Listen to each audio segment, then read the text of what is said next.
Whichever way you look at it, the Ford Mustang is an icon of American motoring. Ever since it first went on sale in the US in the 60s, it was elevated to the heights of motoring royalty, largely because of its desirable looks, meaty engines and celebrity following.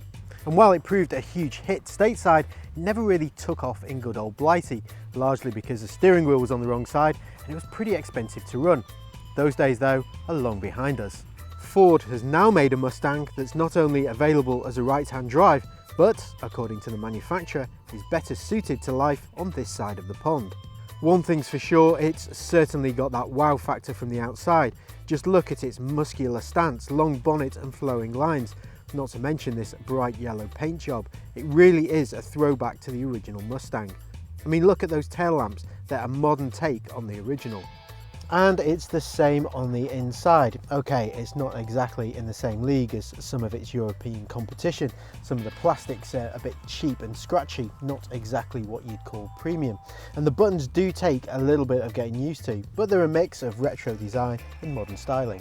The steering wheel gets the old school treatment too, with 3 spokes and a chrome ringed Mustang logo, just like the original. And while there is a whiff of the budget about the interior, it does have a modern twist with this touchscreen colour display as standard, which has been taken straight out of the Ford Mondeo.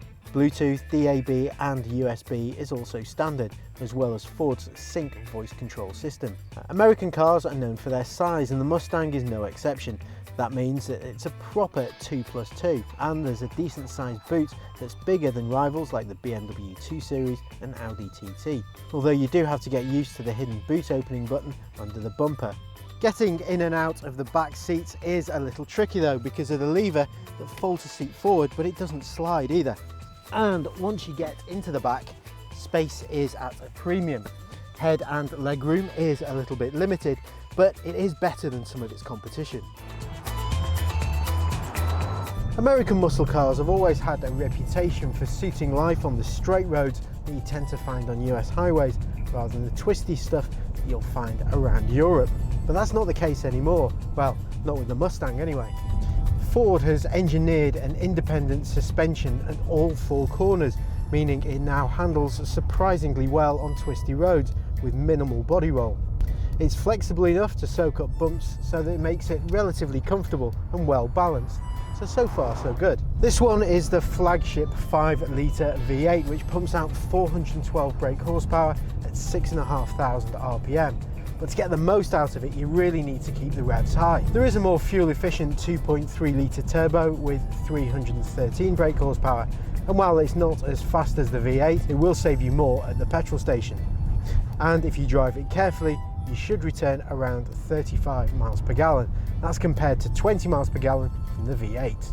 As you'd expect, it has a strong acceleration time. This is an American muscle car after all.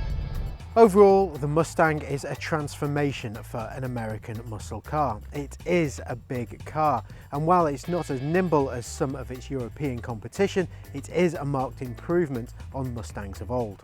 It doesn't have the same finish to it as more premium offerings, but one thing's for sure, you'll definitely turn heads in it.